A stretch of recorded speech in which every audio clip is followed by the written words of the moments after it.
presented by Radhika Records। प्रेम से बोली शीतला भवानी की।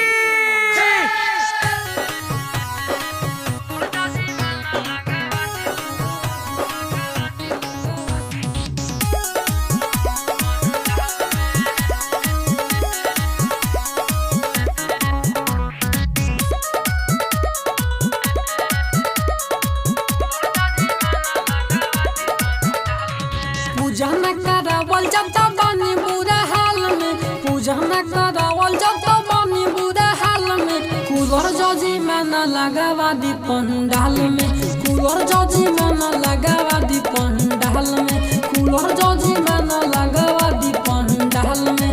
नवा दिन लया हवेली मैया एक साल में, कूलर जजी में न लगावा दी पंडाल में, कूलर जजी में न लगावा दी पंडाल में, कूलर जजी में न लगावा दी पंडाल में।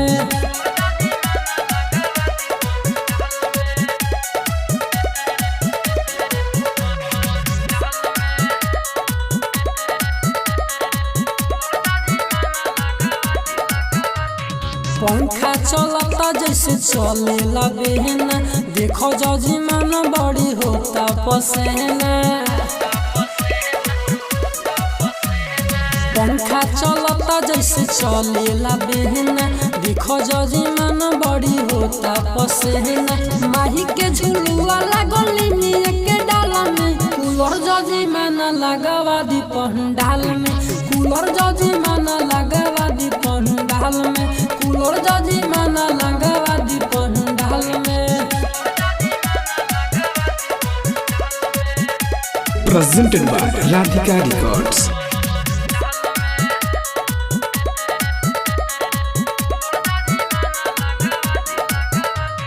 कुंदन करन खाली देखत बाहर, काम न करिल झूठ फेंकत बाहर।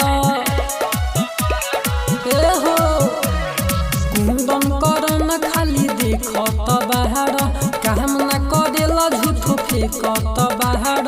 अभिषेक फसल बड़ा कावन तू जाल में, कूलर जजी में न लगावा दी पंडाल में, कूलर जजी में न लगावा दी पंडाल में, कूलर जजी में न लगावा दी पंडाल में। पूजा न करावल जब तो बनी बुरा हाल में, पूजा न करावल जब तो बनी बुरा हाल में।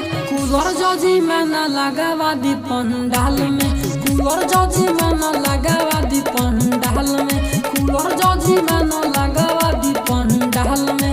नवा दिन लया हवेली मैया एक साल में, कूलर जजी में न लगावा दी पंडाल में, कूलर जजी में न लगावा दी पंडाल में, कूलर जजी में न लगावा दी पंडाल में। PS रिकॉर्डिंग स्टूडियो केसरिया।